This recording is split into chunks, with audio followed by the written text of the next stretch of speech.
Hello and welcome to the Black Dog Institute's Expert Insights for Workplaces webinar.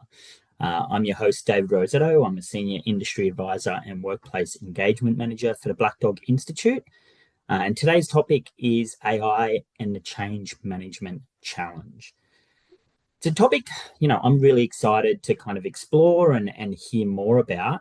I think AI is, it's kind of changing the world at the moment, and in turn it's changing workplaces probably faster than most of us expected, and certainly faster than most organizations are prepared for.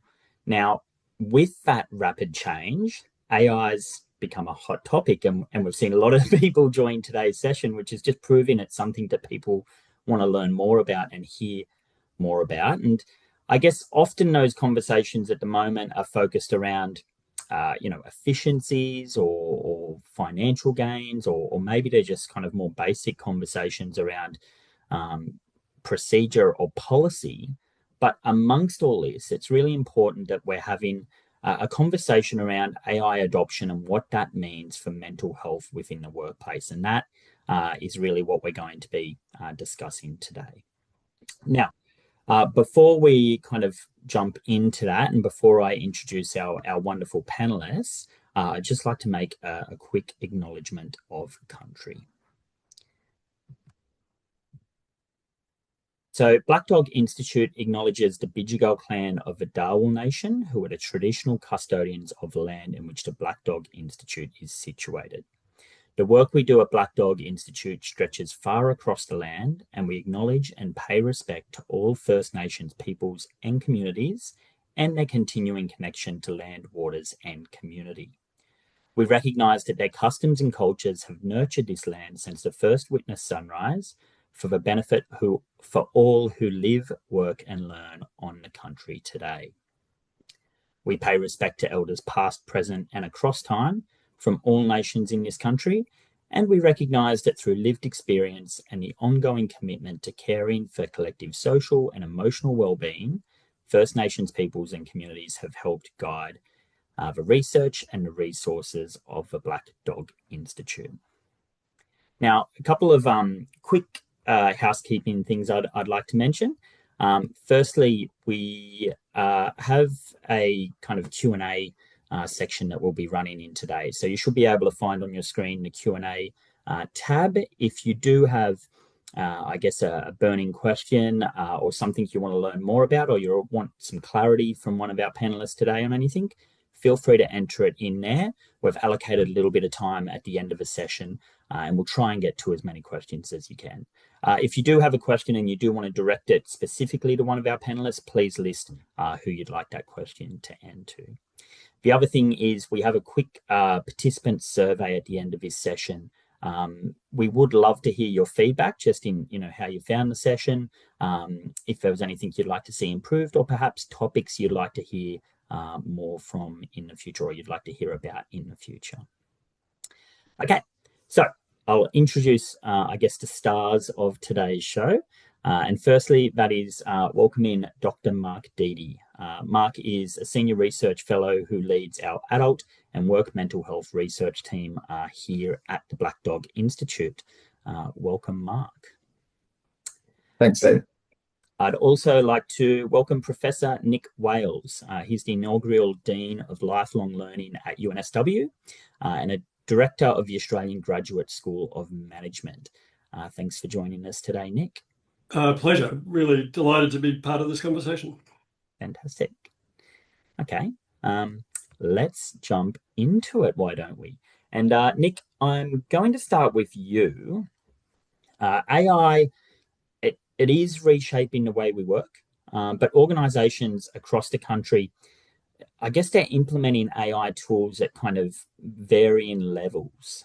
Can you tell us about how AI has been adopted in Australian workplaces so far? Sure.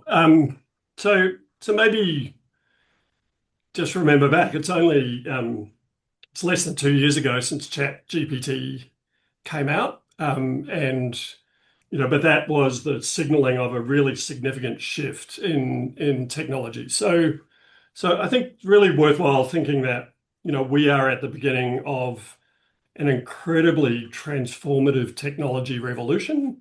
These emerging technologies are going to fundamentally change lots of parts of our life, including how we work. And that's starting to happen, but it's the beginning of it. The second thing about them is they're changing really rapidly. So the frontier models and the technologies are shifting every 6 to 12 weeks. So it's a really rapidly emerging area. And I think, one way to think about this is a bigger transformation than anything we've witnessed in our lives. And it's more akin to electrification, the way that electricity changed the way that work was done. So I think that's important context. I think the other thing that's really important context is that in comparison with technologies in the past, these technologies are readily accessible and relatively cheap to adopt. So we've all got phones, we can all download a chatbot, and you don't have to be a super large organization with a huge budget to acquire these technologies. You can get going with them pretty quickly, and those sort of things. And so, the large amount of computing power that's available, our access to devices, and the way that these systems are available to individuals is really different than lots of other technological shifts that have happened in the place. So I think that's really important context. In Australia, I would say the situation is really messy. So I would say that most organizations are looking at how do they adopt AI or implement AI. They're particularly interested in the productivity gains or the efficiencies around those things, but they're going at different speeds. But we do know a few things. So we know that organizations that are adopting AI, they're investing a lot of money in it and getting it involved, but they're seeing, sort of patchy uptake. So making these platforms and systems available to people in their organizations, but not seeing people use them as much as they'd anticipated, and also not seeing significant improvements in efficiency or those sort of things that they can directly attribute. The other thing that's going on is that we as individuals, we're using our AI at work quite a lot, but we're not telling our bosses about it. So we're actually, we've got the shadow AI problem that we're too scared to sort of say that we used AI to help us do this job. We might do it ourselves. And so I've seen some studies that suggest that this shadow AI is about 70% of the workforce, more concentrated amongst younger workers, and a high degree of anxiety and fear about disclosing those type of things. But I think we have this situation where organizations are experimenting with AI, implementing it. They're not really seeing the results. They see a narrative that says that this is a fast track to improved organizational performance. And at the same time, we're seeing lots of employees reporting anxiety about, using these systems, concern about what that means for their job. And I think you see those concerns quite often. And also other people saying, I'm not prepared for this. Like I haven't been trained or I haven't haven't been put in a position where I can be successful in these roles. So I would say, the expectations are high, the outcomes are low, and there's lots of uncertainty and anxiety for people in organizations. And so I would say it's a very messy beginning to the AI revolution. And, I think it's not a great environment, not creating a great environment for improved outcomes and better work and those type of things. So that's very high level. Yeah, thanks, Nick. I guess a bit to take in there. The first thing that stands out is 2 years since ChatGPT came in. It feels like we've been leaning on it as a bit of a crutch for a longer time than that. It sounds like organizations are kind of rushing into this space. It's a bit messy, kind of as you said. And whilst there's a lot of potential benefits, or the potential benefits are huge, they're probably not being fully realized at this point, as you kind of mentioned. The one thing I want to hone in on there, or the one thing I really took out of what you said there, is that bit of nervousness and anxiety about AI's introduction in the workplace. So twofold, from the kind of using it and not wanting to disclose that you're using it side of things, the anxiety around that, but also just the general anxiety around change and will it take my job, and what does this mean for my job as it is. So Mark, I might throw to you then from there. So from that organizational perspective, AI is, arguably our biggest change since the introduction of the internet, or as Nick put there, it's probably from our biggest change since the introduction of electricity. How can change on this scale impact mental health at work? Yeah, well, I mean, I guess in a variety of ways is the short answer. But I suppose to take a step back, and look at the big picture, I think we're going to be quick to jump on, as you mentioned, the anxieties and the uncertainties and the ways in which AI may have a negative impact on our well-being, let's say, but obviously, and our mental health. But I guess it's important to consider that there are a range of ways in which AI will impact people's mental health and well-being. Some of them will be positive. There is the potential for this that people are already using this in ways that improve automation and reduce job demands and a range of other positive ways in which AI may relate to our mental health. But I think probably the bulk of the interest, the bulk of the listeners today are probably more keen and more focused in around, well, what are the potential negative impacts? And as you mentioned, probably the big one here being that idea of anxiety in various forms and around the uncertainty. The big one, especially when we look to the literature in terms of what comes up, is obviously job insecurity, the idea of job displacement and what that means. There's also a fair bit of attention around well, again and again, probably around the anxiety when it comes to AI and privacy concerns, surveillance, and stress and that sort of thing. There's also a lot of talk about AI in the sense of what this means for our well-being in lost human connection and connectivity, and really what we're seeing there is probably just an acceleration of what we previously had with digital anyway. And then this broader aspect of sometimes it's called techno stress or AI brain fry. I've heard different terms used, but this idea of the cognitive load that these systems and Nick mentioned earlier, this idea of kind of the burden of having to be aware and across new tech systems and not feeling necessarily skilled to do that. So I suppose those are probably the broad aspects of what we see when we consider AI and the negative impacts when it comes to our mental health. As we sort of alluded to, these all kind of relate to this uncertainty.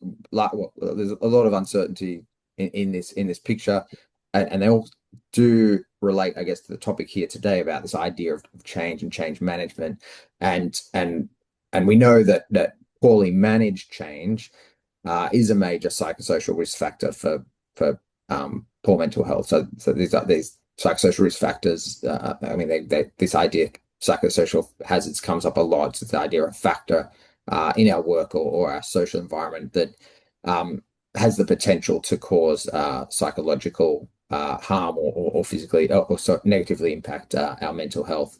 So it feeds this idea of AI definitely feeds into this concept of change and how we manage and how organizations manage that change. We know that the key drivers of mental health outcomes when it comes to change, it are rapid and unmanaged change. So this idea of rushed implementation of change, and obviously, arguably, we may be seeing that in various places with AI. As Nick mentioned, it's messy, it's not straightforward here, and where that's happening without sufficient training, without sufficient resourcing, we know that can lead to stress and burnout and irritability and all these things we've sort of mentioned. We also know that in terms of drivers for mental health outcomes, self-efficacy is going to be a key one, self-efficacy and learning. So we know that employees who have high confidence in their ability and in their ability to learn new technologies, learn new methods, have reduced levels of stress. So again, that sort of feeds into this idea of AI pretty naturally. And then I guess one of the other big drivers is organizational support. So where there's proactive communication, training and maintaining of transparency and greater support in terms of resourcing, we see a associated effect in terms of mitigated anxiety and reduced anxiety and uncertainty in that sort of space. Okay, great. And so I guess my takeaway there is, whilst AI is very new and possibly a bit daunting, and there's a lot of things that maybe we haven't quite faced previously, there are some things within our control, and a lot of that comes back to understanding, change as a psychosocial hazard, and understanding that we can kind of manage our response to change as a psychosocial hazard. So, Nick, if AI is an example of change management, what do you think leaders need to consider about how they're introducing AI? Yeah, it's a really important question, and I think while we don't 100% predict where AI will take us and exactly what its impact is going to be, I think we do know a lot about what getting out in front of managing technological change in organizations and what successful change management looks like. And there's lots of things that organizations can do to produce better outcomes and give employees and people in the organization more confidence, certainty, and create a better environment. So, I think maybe the fundamental thing is to think this is not a technology project. This is actually a business project. It's about reshaping the organization, how work's done, and those sort of things. So treating it as something that happens over in the technology world, and to me, that means that all leaders in an organization need to take control of this and they need to take responsibility for it. So they can't just sort of pretend that it's just something happening over there. They need to really understand that it's critical to the organization and their leadership. And I think all organizational change, particularly where there's uncertainty, one of the most important things that leaders can do is they can actually provide a narrative about the future and where the organization is going and why they're doing things. Because I think giving that level of certainty. So I look at best practice cases of AI transformation and implementation. And one of the things that leaders are doing is they're saying, we're embracing or implementing this technology because these are the outcomes that we want to achieve. And this is where we want to get to. And the ones that are incredibly powerful and I think really create great outcomes are ones around where it's not technology versus humans, like where they don't say, we want to get, a leader that stood up and said, we're doing this because we want to get rid of half of you. I think that's not going to be very successful. But a leader that gets up and says, we're adopting these technologies so that we can enhance your capabilities and make you be able to do your job better, I think that's much more likely to be successful. And, some really good case studies, ones where they've said, we are working with AI because AI will take the routine and the unimportant work away from you so that in your roles you can concentrate on the things that your unique human capabilities allow you to do better. So rather than seeing this as an either or, as a partnership. And I think, leaders have got this huge opportunity and responsibility to construct a narrative about what a positive future looks like, and that gives people a reason to engage in these type of things. I think probably the most powerful thing you could see is where organizations actually say, we are not going to make redundancies as a result of using AI. So we know from past, organizational changes that those type of commitments from leadership and organizations can really change the narrative and really help people engage with technology. I think the second thing, which is really important and is critical to change management, it echoed a little bit what Mark said about self-efficacy, and you see it in all of the historical examples, is that create an environment where people feel empowered. So that might mean we're going to give you the opportunity to experiment with these technologies. We're going to give you opportunities to suggest where we should be focusing them. I loved a recent senior executive I was talking to said that they said to teams, we want you to, we're going to try and get rid of busy work in the organization. So they ran a competition in the organization about how you could apply AI to get rid of boring, mundane things in the organization so that the teams were freed up to be able to focus on the things that they really wanted to. And I don't know, the Black Dog people, you might not like this, but one of the things they said was, lots of people in organizations found filling in the performance reviews of all their employees at the same time really tedious and those sort of things. So they developed a chatbot that you could feed a couple of points into, and it generated the performance review, and it took a lot of time out and allowed people to focus on a quality conversation around around the performance review rather than filling in the forms. And I thought that was a good example of giving people access to these technologies and saying, use them to take something away that's not adding value in your organization so you can really focus on the good stuff. So I think these are sort of classic change management principles: clear narrative, empowering people, giving some sort of roadmap or certainty. And I think I would say that because AI is a big change, we need to do even more of that. And we need to really lean into ensuring that people feel supported and ready to go along on the change. Thanks, Nick. I love the note there around, this is not a technology project, it's a business project. And I think you really emphasize the importance, and this is kind of stuff I think we all know, the importance of communication from sort of leadership throughout the organization. Mark, I'm going to get you kind of to flow on from what Nick just said there, but I do just want to quickly mention, I've seen a couple of people have raised their hands at times. Just re-emphasizing, we won't have time for kind of open chat, if you will, but if you do use that Q&A function, we will hopefully get to your questions at the end there. So yeah, Mark, I'll bring you in just to flow on from what Nick was saying there. From an evidence-based perspective, what can workplaces do now to help support worker mental health through this change?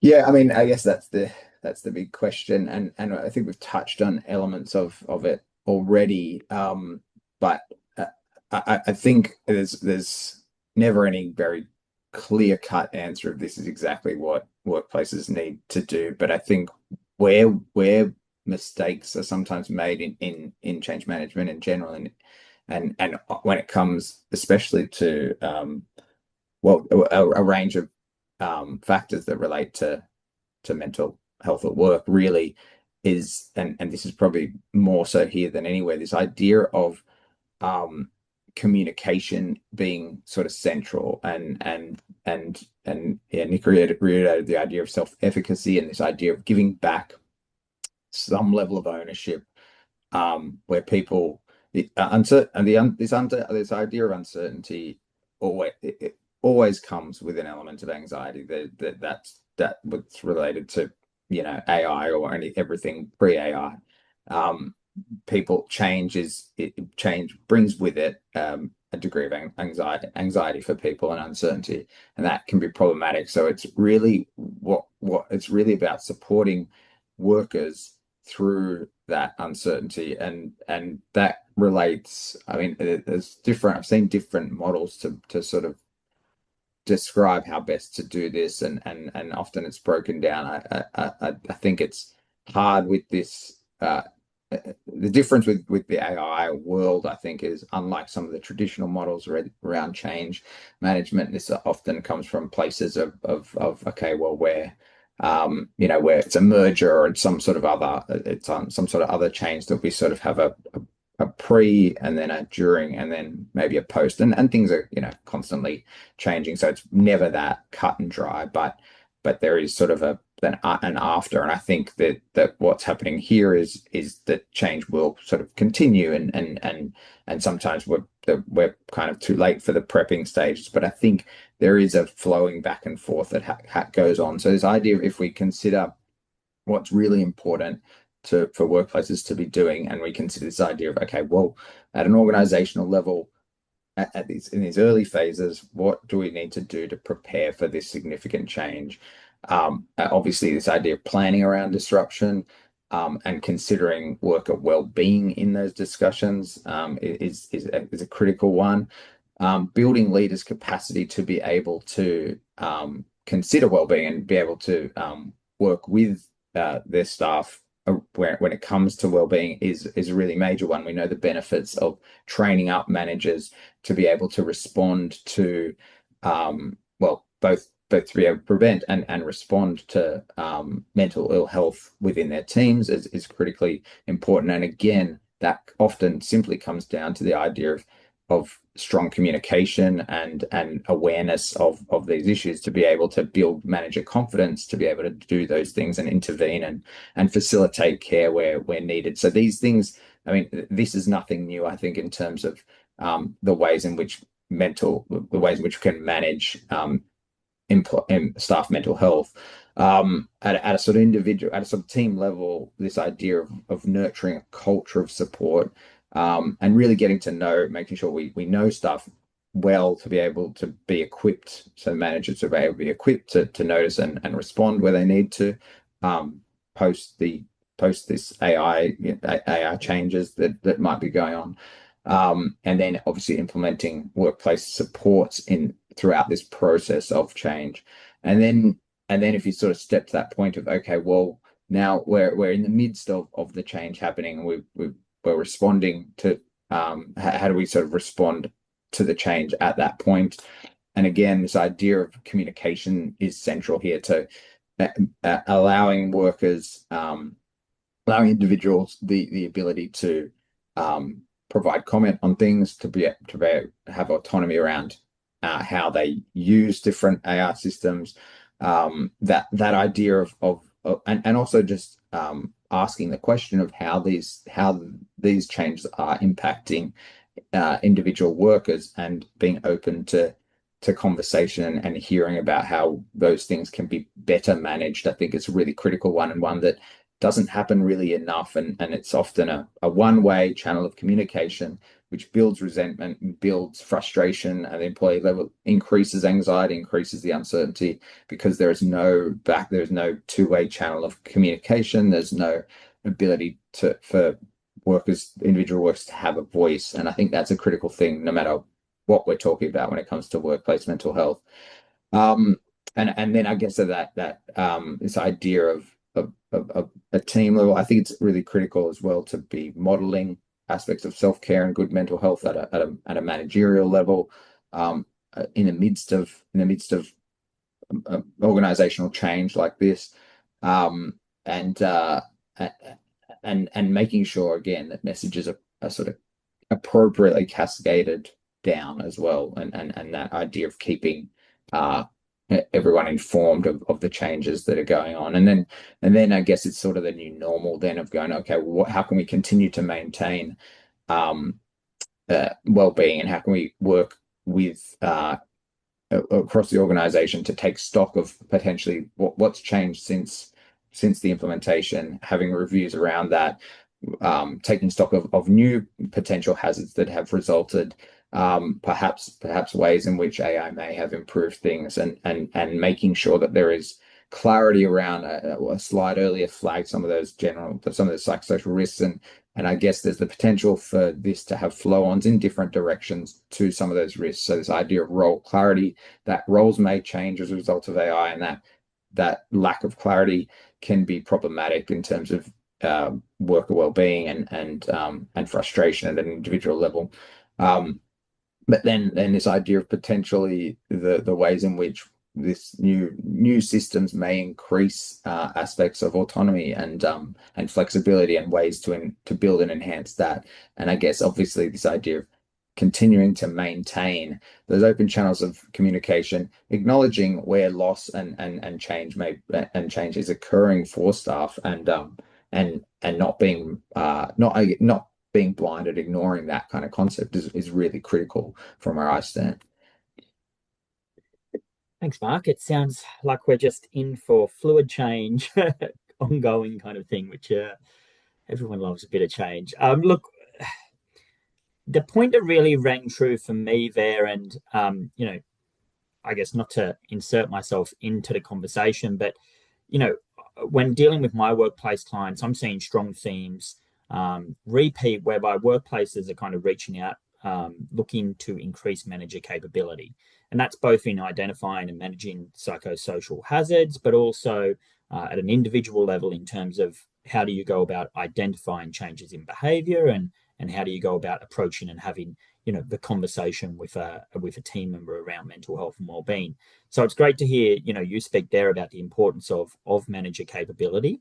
It's good to hear that those organizations reaching out are on the right path, and that those kind of learnings are kind of making a significant impact or making a difference. Nick, I'll come back to you. We talked more broadly around what workplaces and leaders can do when it comes to AI in the workplace from a change management perspective. Looking ahead to how AI is managed moving forward, are there any key considerations that leaders will need to have?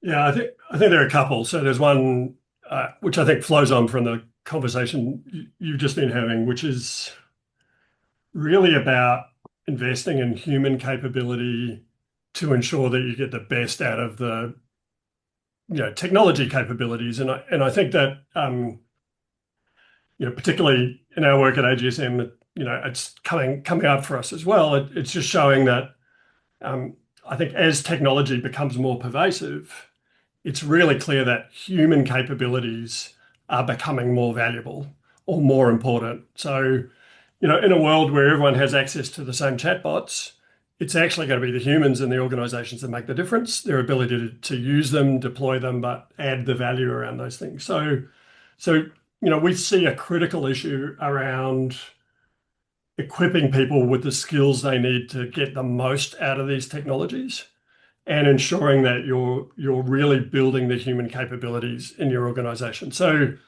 at a base level, that is not introducing Copilot or Claude or something or other in your organization without ensuring that the people you're expecting to use it feel comfortable and confident in its use and have time invested in them to really apply that. So, and what we see way too often is organizations saying, we're introducing this and there are some online resources over there.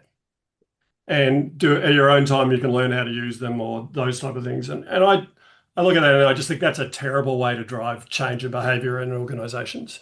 If it's that important, then you should be taking people out of their day-to-day work, investing in their capabilities, and then also reinforcing it in their day-to-day work. So, one of the types of things is, and I've seen this in some organizations that's rarely successful, is they start meetings where they say, we're just going to go around and get people to share how have you used AI in your role today to improve what you're doing, or what have you learned from someone else.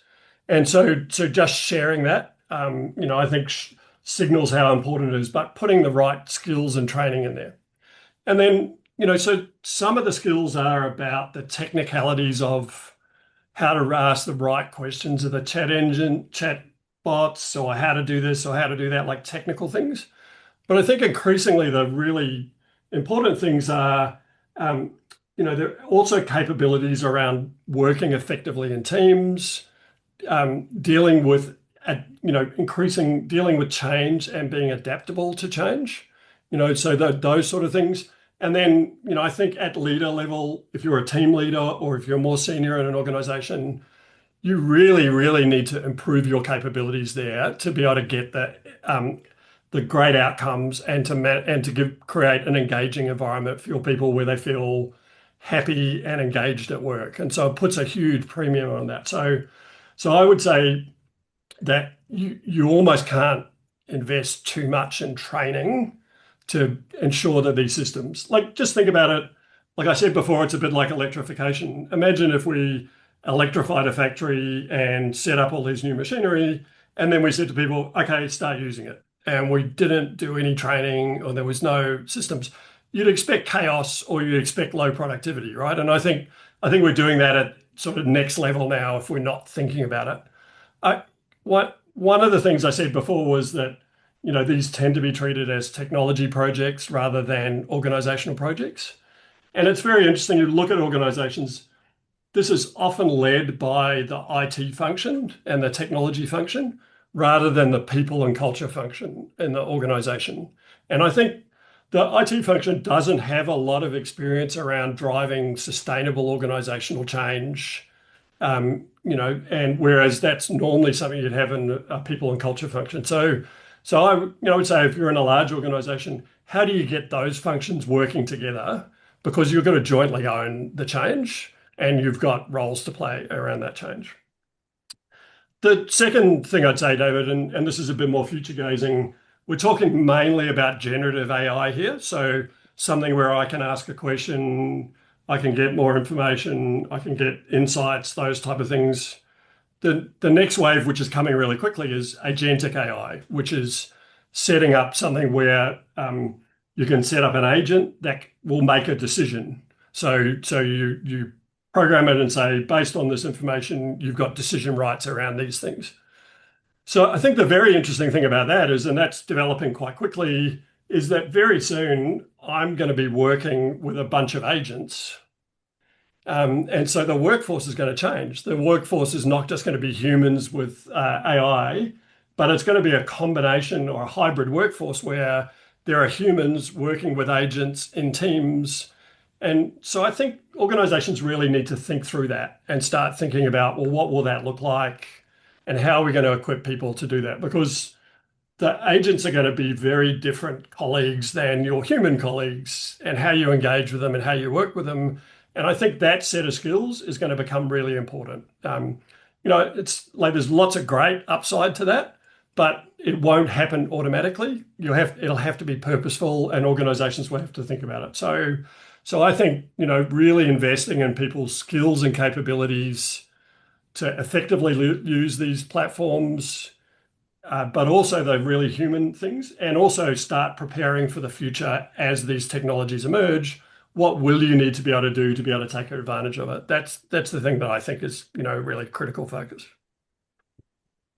Thanks, Nick. I really like your analogy there around changing machinery in your factory, when electricity came in, and just letting people figure it out is kind of the same as what we're seeing at the moment. So, yeah, it's a good call out that in the rush to implement AI, training and getting people skilled in terms of how to use it to best enhance their human capabilities is probably your best bet.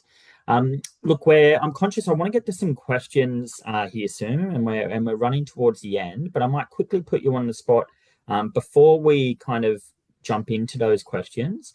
If I could kind of ask each of you, and I'm going to be strict and say, give it to me in kind of 10 or 15 seconds, just a short snippet. If there was a key takeaway or one key recommendation from today, or one point that you'd want people to remember or take away with them, what would you emphasize to our participants? I'll go you first, Nick. So it's very hard limiting me to just one, but I would say don't treat this as a technology. Treat it as an organizational operating system. And we know that operating systems work better when people in it are healthy, they feel empowered and supported. And so creating a supportive environment for humans in the system is the thing that's going to be the driver of success. It's going to make their life better, but it's also going to produce better outcomes. Fantastic. Thanks, Nick. And Mark? Yeah, I mean, for me, I think we do know a little bit about what is going to drive this in the wrong direction. And we know that from change management literature in general, but the limited amount that's there as well around AI, in terms of what are the mechanisms whereby we're implementing AI leads to poor mental health.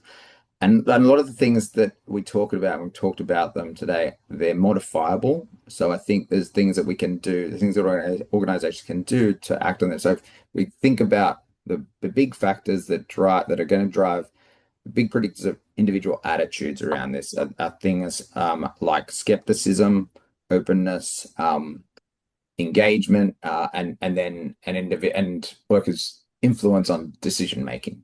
And all these things can be planned for and and in terms of when AI is being implemented and the process of change, all these things can actually be targeted in different ways. And so I think that's something to consider in terms of looking at those drivers and what we can do to influence each of those.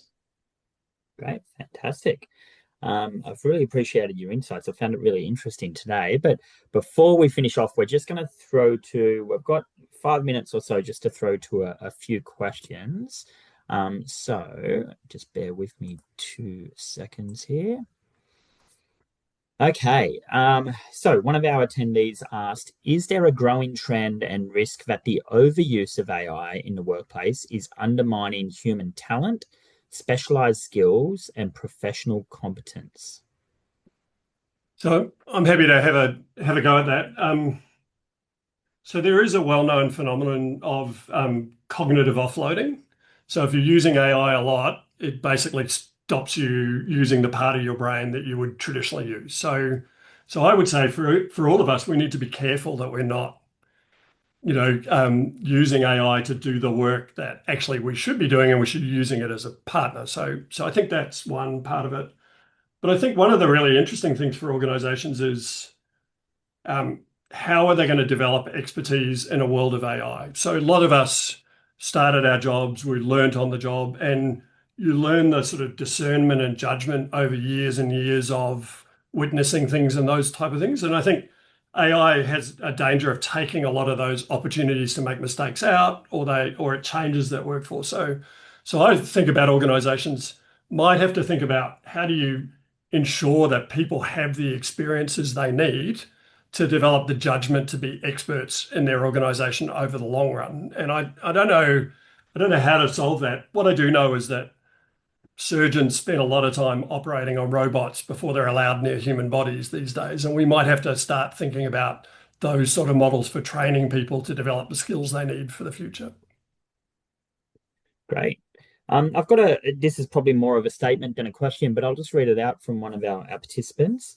And that is, maybe we should embrace the fact that it's a messy process rather than expecting it to be ordered and clear. When you think of it, most of us learn IT processes by trial and error and by learning on colleagues. When we accept that it's messy and chaotic for everyone, then maybe we will be more relaxed about it. Perhaps so. I think that he might be onto something there. Another question, is there any discussion being had regarding where the responsibility sits to implement these new technologies and softwares, considering the psychosocial hazards and risks from a legislative point of view? I think, Nick, you may have kind of spoken to this in terms of it should be an organizational approach, and it should be driven from senior leadership and from PNC rather than as an IT function. Am I right condensing that for you, or is there anything you'd like to add on that one? I think so. I think it's also the case that there's not a great desire to regulate this area. So there's not a lot of people clamoring to regulate AI because they think that will get in the way of it. So to a large extent, organizations are going to bear this risk, right? So they're going to have to think about, well, we're not going to be told what to do. So we're actually going to have to think about how do we bear the risk and how do we create an environment that's going to be safe for our people. I think that down the track, there will be issues around increased work stress and those type of things, which may come back to bite organizations. So thinking about them now, might be important, but I don't see anybody rushing to regulate this area, and there sort of will be a vacuum for a little while. Okay. We're at 1:14. We do have a couple more questions. Mark, Nick, would you guys happy to just extend for 5 minutes to answer a couple more? Excellent. Okay, so the one thing I would add actually as well, though, to that, David, is if we consider the psychosocial, the newish regulations around psychosocial hazards, I mean that in and of itself is such a messy space to begin with. So it's sort of I feel like the add-on of AI here really complicates it. So that they're definitely not at that point in terms of working out whose responsibility what is, because I think there's still so much unknown about this idea of what the expectations are in some ways on organizations when it comes to the management of psychosocial hazards more broadly. Okay, fantastic. We had Jonathan ask, what do you see as the impact of the marketing terms around this technology? Terms like learning, intelligence, and generative have loaded meanings for people, and they seem to be co-opted by the technologist to give tools a greater legitimacy. Do these amplify people's fear and anxiety around what is still a technological tool despite the hype? So I guess to summarize, is some of the language. So I think this is super important, right? So these are for-profit companies that want to convince you that the technology they're selling you will solve all the problems in the world and all the ills. So you need to be super careful about their claims. But sure, there are some advantages, but don't let them take over the narrative or dominate the discussion. And we've seen this before.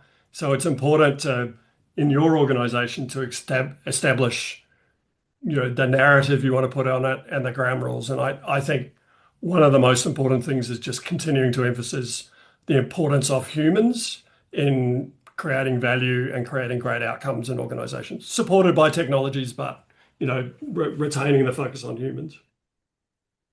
Fantastic. I think we've probably got time for one or two more. So unfortunately, we might just miss a couple.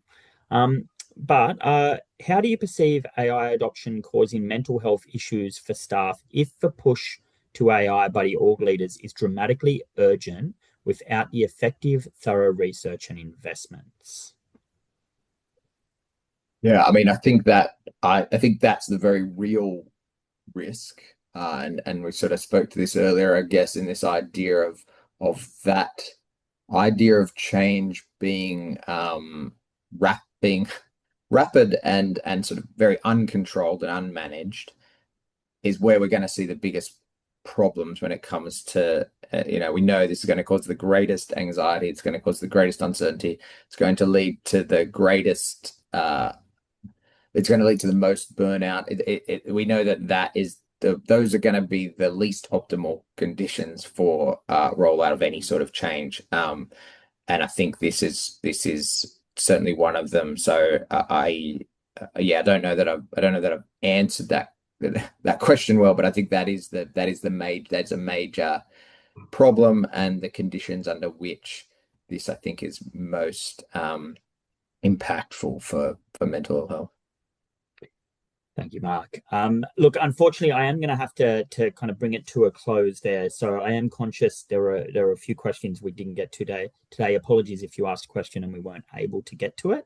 I'll just note a couple of things before we finish up. Our email address is on the screen there, so workplace@blackdog.org.au. If you particularly want to follow up on one of these questions, send it to us in an email. We can get it to Mark or Nick and see if they have a response for you from there. Or if you just want to reach out and talk manager capability and how you can increase your manager's engagement, we're happy to have those discussions. The QR code on the screen is for our session feedback. So hopefully in this time, you've maybe taken a quick photo of that and filled in the survey. If you haven't, no problems. When you close out of a Zoom meeting, that should feed straight through to you there. It should take less than 2 minutes. We'd love to hear your feedback, and we'd love to hear topics you want to hear about in the future.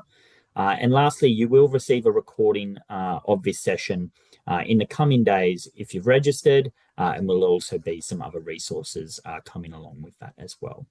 I would like to close out the session by thanking Mark and Nick. You've both been fantastic. I work in the mental health space, and I've found today really educational, and I had some real great takeaways. So thank you to you both.